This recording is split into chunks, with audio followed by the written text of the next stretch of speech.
Good evening. Can you hear me at the front? Everybody always starts by asking if you can hear them at the back. That's probably a bit different. My remit this evening really is just a bit of a scene setting, a bit of an overview of the story so far. So a bit of a history lesson perhaps, which is somewhat ironic because I always remember the school report I got in about my second or third year at school from the history teacher with a complete swine, who wrote on my report, I think he was bored by this time, chooses not to like history. I thought that was quite an interesting summary, but actually it's not true. I quite like history, especially the history of the NHS. Because, in my opinion, the history of the NHS is probably rosier than the future at the moment. Anyway, 1948, most of you will know that the NHS was established on the 5th of July.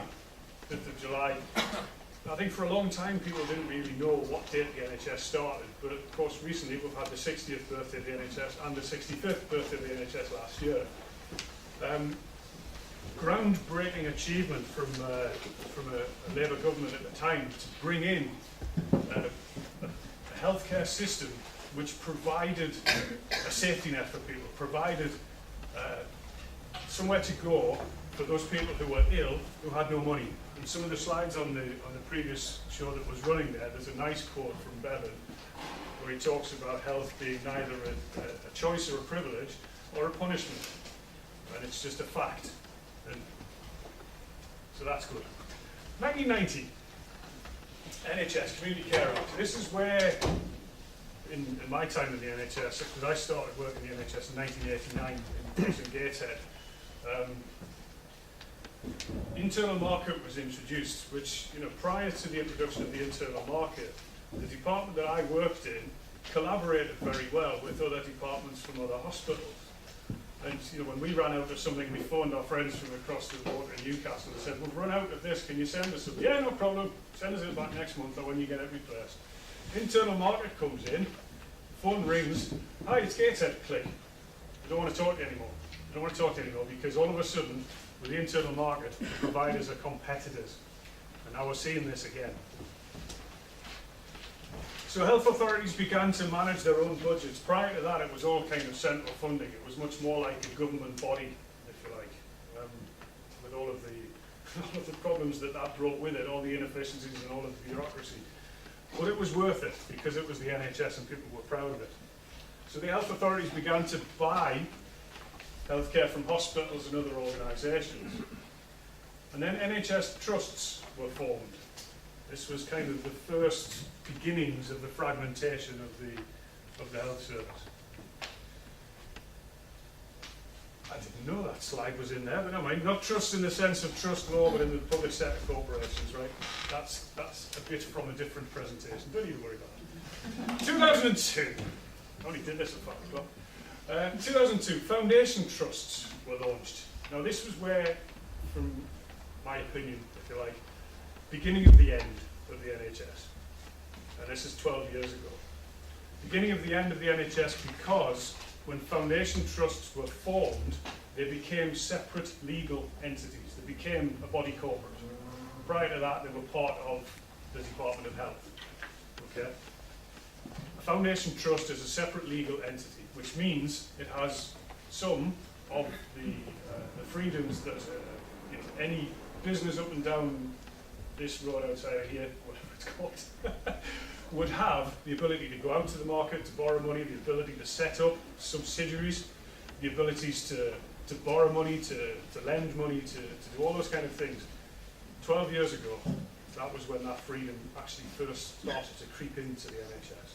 And that was the beginning of the end. And that was a crucial change because that's when competition law was triggered. I'm not going to say any more about competition law because I think some other people might talk more about competition law with more knowledge than I have. Scrolling forward a little bit, we came to the election that nobody won. 2010, we had, of course, the Labour Party manifesto, Lib Dems and the Tories, and can anybody remember what the Tories said about the NHS before the last election? Exactly, no top-down reorganisation. Did you notice the slide on the previous show that said NHS, we lie? They did lie. They did lie because, think about the date of the election in 2010, May 2010. 2011, this massive bill. It was a health and social care bill, and it was massive. It was on the table in January. You don't just write that crap in 6 months. Don't say crap. Am I allowed to say crap, Jim? You just have. I just have. You're on camera. So that started. Seems like That started in January. And then you will remember, no doubt, that there was a massive campaign building up around the bill, and resistance to the bill and objections to the bill, and all of the professional organisations got behind it, and eventually the government went, okay, pause the process, we'll have a listening exercise. Okay, the listening exercise translates as, there's a lot of crap going on, I'll say it again, we'll pause it, people will calm down, and then we'll start again. Okay? One of our activists wrote to his constituency MP. Now, he happens to live in Northallerton. Anybody like has to guess who his constituency MP is? Hague. Hague, absolutely. Wrote to Hague, said, we have concerns about the regulations that come along with this. And Hague wrote back and said, no, after the listening exercise, we've significantly changed the regulations, so, the NHS is protected. I did a bit of research for my own, because I'm sad, I like to read regulations sitting on a train, and I got the pre-listening exercise version and the post-listening exercise version. There was one sub-clause that was different, that actually had no effect whatsoever.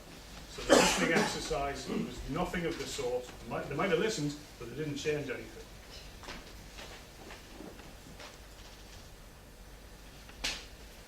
AQP, any qualified provider. There was a bit of a change here because they used to refer to it as AIP, any interested provider. Anybody could come along and set themselves up as a provider of healthcare services. But again, this was kind of 12 years late from the establishment of foundation trusts in 2002. So this was really opening up the market to anybody who wanted to come along, set themselves up as a provider of healthcare, and then they could bid to get a contract from the people who were commissioning the health services, which at this stage was the primary care trusts. The idea was that the patients and the GPs could be allowed to choose which service the individual went to, and that was supposed to be a better thing. I'm quite happy to choose my water company. I'm quite happy to choose, which supermarket I shop in because I feel qualified to make that assessment. Frankly, I don't know which colorectal surgeon would be best to stick a camera up my backside, but I trust my GP to know that. Yeah? Some decisions I'm qualified to make, some I'm not. Health and Social Care Act, the bill was eventually received royal assent and came into effect on the 1st of April 2013. The most wide-ranging reforms of the NHS since it was created. Puts clinicians at the centre of commissioning. What this act did was sweep away all of those primary care trusts which had been established to oversee the management of the NHS, which had, over the times that they'd been there, merged to form larger primary care trusts covering larger organisations with associated efficiencies, i.e. redundancies for managers. Swept away all of that, got rid of the strategic health authorities, and replaced, it was about 20 odd, I think, by the end, primary care trusts with something like 246 clinical commissioning groups. It was a ridiculous waste of money and the creation of a structure of bureaucracy that frankly meant that people who are, clinicians are being expected to make decisions without the necessary wherewithal to do it.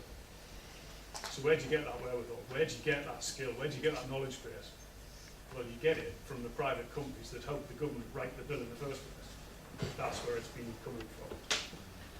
So, what's happened since then? Well, in putting this together this afternoon, I just did a quick little internet search.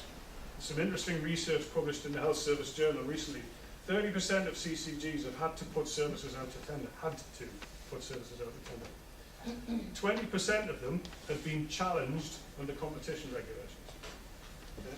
So they've awarded a contract, and somebody hasn't got it, and they've come back and said, you've made the wrong decision, I want to challenge you. 57% of the CCGs that have put the services out have actually been informally questioned. Why did you give them the contract? Why are you doing this exercise? Over 500 services have been put out to tender. And the NHS Support Federation research is saying that from the stuff that they've looked at, 70% of those will have gone to the private sector in some shape or form. Apparently David Nicholson had warned MPs, he's the former chief executive of the NHS England, he warned MPs that the NHS has been bogged down in a morass of competition law. We told them that would happen. We told them that would happen. I don't like to say I told you so, but sometimes I like to say I told you so. And we told them so. And this, hot off the press, today, NHS England is looking at putting out mental health services for children and young people to a tender. That's a massive contract. Massive contract. NHS, because it's tier 4 counts. Yeah, so it's NHS England Commissioner. So this will be the specialists. So. Yeah, there's CCD fund. Yeah, they do. This is the tier 4 stuff, which is high level. So it's going on, colleagues. So that's the history lesson. You see why I like history, because the history of this is better than the future of this. Any questions? Great. Thank you. Yay. Well done.